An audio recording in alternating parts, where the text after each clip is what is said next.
देखिए green TV YouTube पर भी, बस सब्सक्राइब करें और बेल आइकन दबाएं। नमस्कार दोस्तों, स्वागत है आपका किसान बुलेटिन में और मैं हूं आपके साथ प्राची तिवारी। खेती, किसानी और ग्रामीण भारत की बड़ी हेडलाइंस पर नजर डालेंगे, लेकिन उससे पहले मैं आपको बताना चाहूंगी कि जैविक किसानों के लिए सुनहरा अवसर ऑर्गेनिक इंडिया लाया है धरती मित्र पुरस्कार 2021। पूरी जानकारी पाने के लिए और आवेदन पत्र डाउनलोड करने के लिए डिस्क्रिप्शन में दिए गए लिंक पर जाकर क्लिक करें। तो चलिए अब नजर डालते हैं आज की बड़ी हेडलाइंस पर। पीएम मोदी ने गुरु पर्व पर किया बड़ा ऐलान, केंद्र सरकार ने रद्द किए कृषि कानून। राकेश टिकैत का ऐलान, एमएसपी पर कानून बनने तक वापस घर नहीं जाएंगे किसान। कुछ इस तरह पीएम के फैसले का किसानों ने किया स्वागत। 76 लाख किसानों को मिलेंगे 2500 करोड़ रुपए, रबी सीजन के दौरान ही जारी हो सकती है किस्त। गुरु पर्व और कार्तिक पूर्णिमा के अवसर पर राष्ट्र के नाम अपने संबोधन में आज प्रधानमंत्री ने तीनों नए कृषि कानूनों को वापस लेने का ऐलान कर दिया। बता दें कि पिछले एक साल से किसान तीनों कृषि कानूनों को वापस लेने के लिए दिल्ली की सीमाओं पर आंदोलन कर रहे थे। इन्हीं तीनों नए कृषि कानूनों को 17 सितंबर 2020 को संसद से पास कराया गया था। इसके बाद से लगातार किसान संगठनों की तरफ से विरोध कर इन कानूनों को वापस लेने की मांग भी की जा रही थी। किसान संगठनों का तर्क था कि इस कानून के जरिए सरकार न्यूनतम समर्थन मूल्य यानी कि एमएसपी को खत्म कर देगी और उन्हें उद्योगपतियों के रहमो करम पर छोड़ देगी, जबकि सरकार का इस पर तर्क था कि इन कानूनों के जरिए कृषि क्षेत्र में नए निवेश का अवसर पैदा होगा और किसानों की आमदनी भी बढ़ेगी। सरकार के साथ कई दौर की वार्ता के बाद भी इस पर सहमति नहीं बन पाई थी। किसान दिल्ली की सीमाओं के आसपास आंदोलन पर बैठकर इन कानूनों के खिलाफ पिछले एक साल से प्रदर्शन कर रहे थे। इस बीच जहां कई किसानों ने कृषि कानूनों से आहत होकर अपनी जान दे दी, तो वहीं कई किसानों को कोरोना संक्रमण, ठंड और अन्य बीमारियों के चलते अपनी जान भी गंवानी पड़ी। किसानों के आंदोलन को देखकर केंद्र सरकार की तरफ से कई बार कृषि कानूनों में बदलाव करने की पेशकश की गई, मगर कानूनों को रद्द करने की जिद पर अड़े किसान नेताओं ने इससे साफ इनकार कर दिया। अब किसानों द्वारा शुरू किए गए इस आंदोलन को 26 नवंबर को पूरा एक साल होने वाला है, मगर आज यानी 19 नवंबर को गुरु पर्व के खास मौके पर देश को संबोधित करते हुए देश के प्रधानमंत्री ने किसानों के लिए ये बड़ा ऐलान कर दिया। मोदी सरकार द्वारा तीनों बिल वापस लिए जाने पर आज किसान नेता, कृषि विशेषज्ञ और किसानों की मिली-जुली प्रतिक्रियाएं सामने आ रही हैं। तो आइए सबसे पहले देखते हैं कि किसान नेता राकेश टिकैत का इस बारे में क्या कहना है। सबसे बड़ा सवाल है कि प्रधानमंत्री ने कहा कि 3 कानून हमने वापसी ले लिए। प्रधानमंत्री जी, 3 कानून नहीं, पहले आप इसको पार्लियामेंट में लेकर जाओ, वहां से इनको पास करवाओ। ये किसान बगैर सर पे टिकट लेकर नहीं जाएगा घर। और एमएसपी की गारंटी आप दो, क्योंकि हम जहां पे है यहाँ पे किसी किसान की एमएसपी पे कोई खरीद नहीं होती। एमएसपी का सवाल देश का सवाल है पूर्ण रूप से, और आम जनता को ज्यादा उत्साहित होने की जरूरत नहीं, अभी लाडू और मिठाई बांटने की जरूरत नहीं, ये संघर्ष अभी जारी रहेगा। इसके साथ ही हमने बात की कुछ किसानों से भी, तो जानते हैं कि क्या वो भी इन बिलों की वापसी से खुश हैं। जिंदाबाद साथियों, जय किसान, किसान मजदूर एकता जिंदाबाद जिंदाबाद। जैसे कि आज एक ऐतिहासिक दिन है, किसानों की आज ऐतिहासिक जीत हुई है। किसानों की जो एक साल से आंदोलन चल रहा था, उसमें से स्पष्ट रूप से 2 मांगें थीं। जो पहली तो यही कि विवादित रूप से ये जो 3 कानून, जो कारपोरेट हितैषी और किसान विरोधी 3 कानून लाए गए थे, उनको रद्द किए जाएं।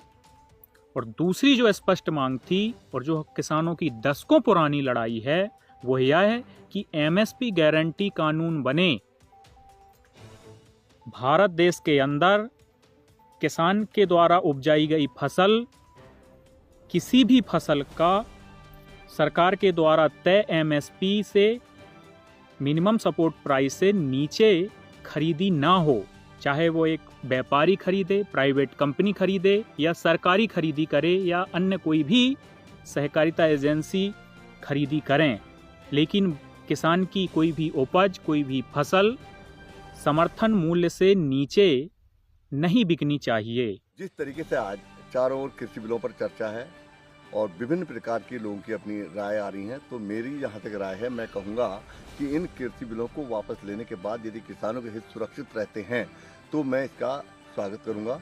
और इसके साथ साथ मैं न्यूनतम समर्थन मूल्य कानून का एक प्रबल समर्थक हूं और मैं चाहूँगा यदि न्यूनतम समर्थन मूल्य पर एक अच्छा सशक्त कानून बनता है, उसे कानून के दायरे में ले लिया जाता है, तो फिर हमें इन कृषि बिलों की ज़्यादा आवश्यकता की जरूरत नहीं पड़ेगी, क्योंकि किसान हमेशा उसकी एक मांग रही है कि उसको उसके जो उत्पाद हैं उनका उचित मूल्य मिलना चाहिए। तो इसका एक ही माध्यम है कि न्यूनतम समर्थन मूल्य के माध्यम से जो सरकार घोषित करती है उससे नीचे किसी भी तरीके से उसके उत्पाद को न खरीदा जाए। यदि उसके उत्पाद को उससे कम मूल्य पर खरीदा जाता है तो उसके लिए एक सशक्त कानून की जरूरत है। मैं इतना ही कहूँगा। आज देश के यशस्वी प्रधानमंत्री भाई नरेंद्र भाई मोदी जी ने कृषि के तीनों कानूनों को वापस लिया है। ये देश के किसानों की मांग रही है और समय की मांग को देखते हुए जनहित के फैसले लेना सरकार का कर्तव्य हो जाता है।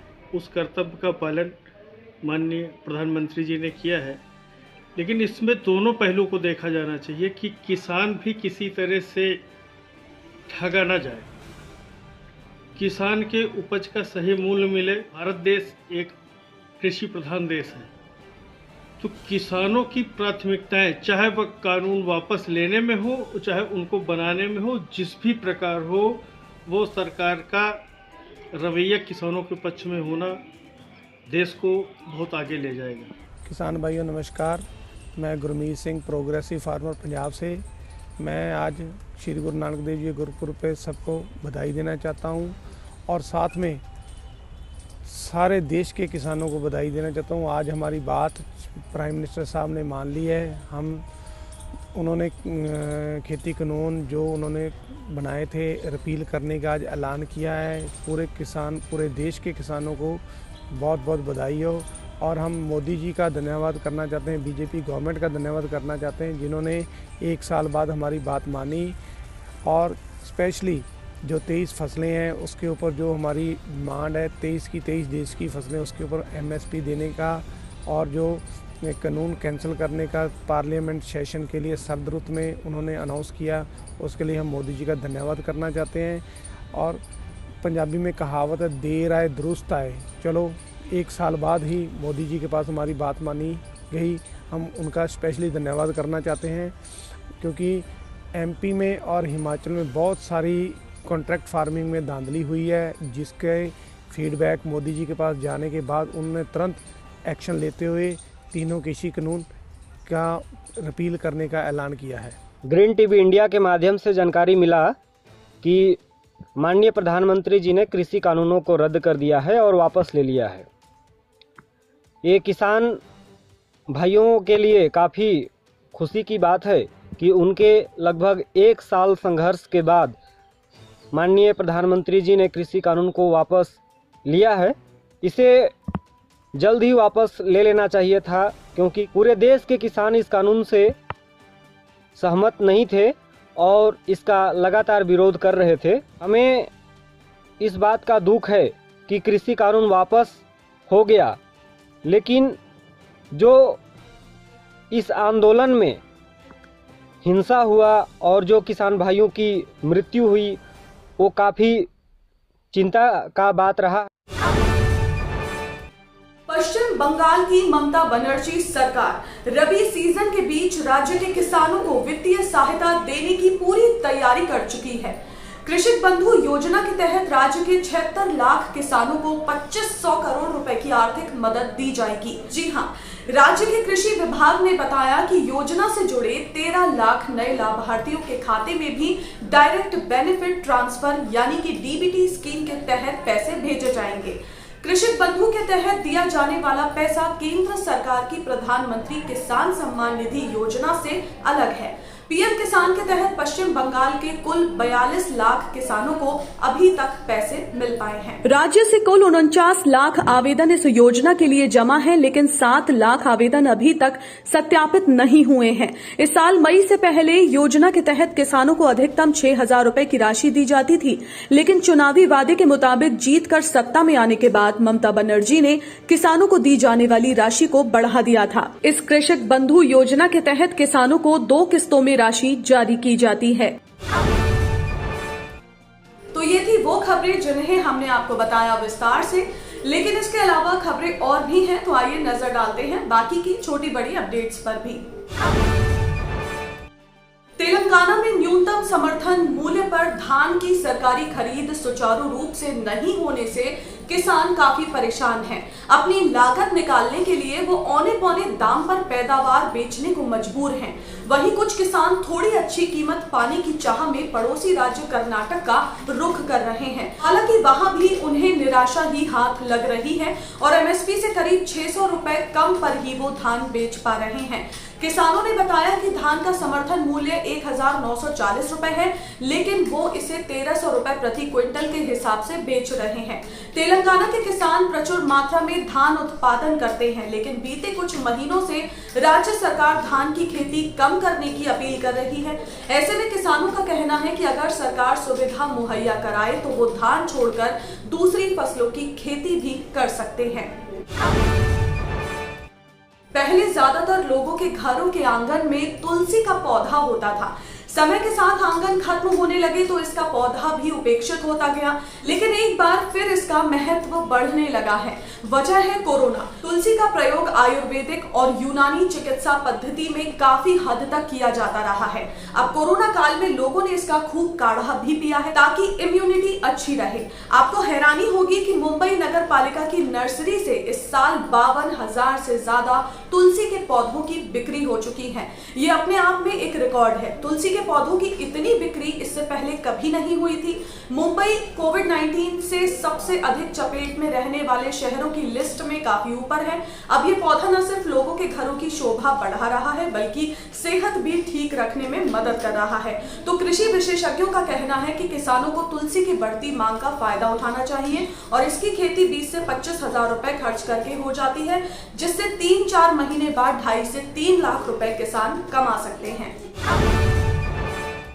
राष्ट्रीय खाद्य सुरक्षा मिशन स्कीम के तहत हरियाणा सरकार ने किसानों को दलहन, तिलहन, गेहूं और गन्ना के लिए विभिन्न अनुदान योजनाओं की शुरुआत की है। इसके लिए किसानों से आवेदन आमंत्रित किए गए हैं। एक सरकारी प्रवक्ता ने इस बारे में जानकारी देते हुए बताया कि राष्ट्रीय खाद्य सुरक्षा मिशन स्कीम के तहत राज्य के सभी जिलों में मसूर और चने के बीज का वितरण होगा।